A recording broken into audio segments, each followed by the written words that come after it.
Welcome बच्चों। Nelson Mandela की summary है, हम स्टेप बाय स्टेप कर रहे हैं। समरी के साथ साथ जितनी समरी होती है हम क्वेश्चन आंसर भी डिस्कस कर रहे हैं। आज हम जितनी समरी रहती है उसको हम कंप्लीट करेंगे। Let us start. According to Nelson, Nelson के अनुसार no one is born hating another person. कोई भी व्यक्ति दूसरे को नफरत करते हुए पैदा नहीं होता। बाय बर्थ, जन्म से कोई किसी को नफरत नहीं करता। Later he learns to hate, बाद में वह नफरत करना सीखता है। Love is also a natural feeling, love है, प्यार है, ये एक नेचुरल फीलिंग है, एक स्वाभाविक फीलिंग है, स्वाभाविक भावना है। नेचुरल है स्वाभाविक, फीलिंग भावना। If someone can learn to hate then he can also learn to love. If someone, अगर कोई, कैन लर्न टू हेट, अगर नफरत करना सीख सकता है, then he can also learn to love, तो वह प्यार करना भी सीख सकता है। देन तब Nelson Mandela remembers the meaning of freedom, तब नेल्सन मंडेला जो फ्रीडम है, आज़ादी है, उसके मीनिंग को याद करते हैं। When he was a child, जब नेल्सन मंडेला एक बच्चे थे, ही थॉट दैट, तब वे सोचते थे, freedom means to run in the fields, कि आज़ादी का मतलब है खेतों में दौड़ना, and to swim in the stream, और जो स्ट्रीम है, नदी है, उसमें तैरना। छोटे बच्चे के लिए घर वाले फ्रीली छोड़ दे बाहर घूमने फिरने के लिए, तो वही आज़ादी है। एज ए स्टूडेंट, फिर एक स्टूडेंट के रूप में, एक विद्यार्थी के रूप में, he thought that, Nelson Mandela सोचते थे, it means freedom to read whatever he likes, जो कुछ वो पढ़ना चाहें वो पढ़ सकें, and to go anywhere, और कहीं भी जा सकें। कुछ भी पढ़ने की आज़ादी हो, कहीं भी जाने की आज़ादी हो, तो एक विद्यार्थी के रूप में उनके लिए वो आज़ादी थी।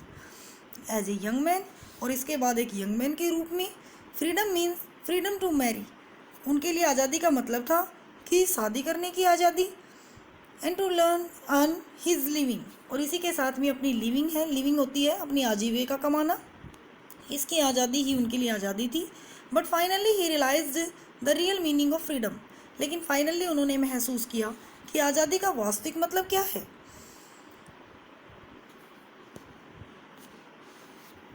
It mean the freedom for all the people south Africa, इसका मतलब ये है कि आज़ादी वो भी साउथ अफ्रीका के सभी लोगों की, सब लोगों की आज़ादी। अब नेल्सन मंडेला ने महसूस किया कि सब लोगों की आज़ादी में ही उनकी आज़ादी है।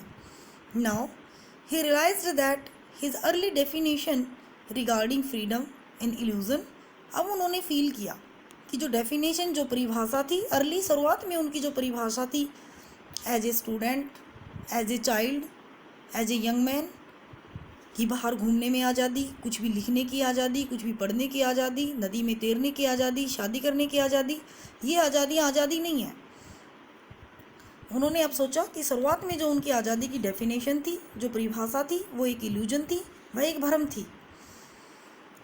It was the inspiration of freedom that he became bold, ये एक आज़ादी की प्रेरणा थी, इंस्पिरेशन, प्रेरणा थी, दैट ही बिकेम बोल्ड, कि जिससे वे बोल्ड बन गए, वे साहसी बन गए। ही सेज, वह कहता है, the chains of on any one of my people were to chain on me, मेरे किसी भी व्यक्ति के ऊपर कोई चेन है, किसी तरह की कोई जंजीर है, किसी तरह की कोई आज़ादी नहीं है, तो इसका मतलब ये है कि मुझे भी कोई आज़ादी नहीं है, वो चेन, वो बंधन, वो मेरे ऊपर भी हैं। नाउ एज ए प्रेजिडेंट, अब एक राष्ट्रपति के रूप में, ही टेक्स प्लेज होता है शपथ, to give freedom to all the people to live with dignity and self respect. अब वे एक राष्ट्रपति के रूप में प्लेज लेते हैं, शपथ लेते हैं कि जो सारे के सारे लोग हैं वो गरिमा और आत्मसम्मान के साथ जीने की उनको आज़ादी देंगे। यहाँ पर हमारी समरी है ये फिनिश हो गई है। अब हम इसके क्वेश्चन आंसर करेंगे।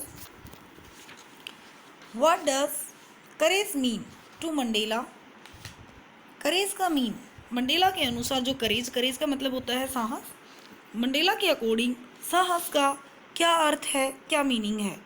According to Mandela, courage does not mean absence of fear, Mandela के अकॉर्डिंग करेज का मतलब, साहस का मतलब फियर का न होना या भय का न होना, ये नहीं है। But the triumph over it, इसकी बजाय उसके ऊपर जीत है। ट्रिम्फ होती है जीत, उसके ऊपर विजय है। भय के ऊपर, फियर के ऊपर, डर के ऊपर जीत है। Question number 6, which does he think is natural. Mandela के अकॉर्डिंग कौन सी चीज़ नेचुरल है? नेचुरल स्वाभाविक, कौन सी स्वाभाविक है? टू हेट, टू लव, प्यार करना या फिर नफरत करना, घृणा करना। He thinks that it is natural to love. Nelson Mandela के अकॉर्डिंग प्यार करना है ये स्वाभाविक है। Love comes naturally to human heart, प्यार है ये आदमी के दिल में नेचुरली आता है, स्वाभाविक तौर पर आता है, अपने आप आता है। Question number 7, what twin obligations does Mandela mention.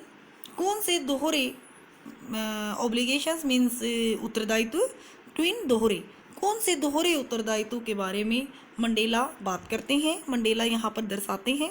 The first obligation is to his family, जो पहला ऑब्लिगेशन है वह अपने परिवार के प्रति है। हिज पेरेंट्स, उनके माता पिता के प्रति है। हिज वाइफ एंड चिल्ड्रन, उनकी पत्नी और बच्चों के प्रति होता है। ये पहला ऑब्लिगेशन अपने परिवार के, अपने माता पिता, अपनी वाइफ और अपने बच्चों के प्रति। The second obligation is to his people, जो दूसरा उत्तरदायित्व है वह उनके पीपल, उनके लोगों, हिज कम्युनिटी, उनके समुदाय, एंड हिज कंट्री, और अपने देश के लोगों के प्रति है। Question number 8, does Mandela think the oppressor is free.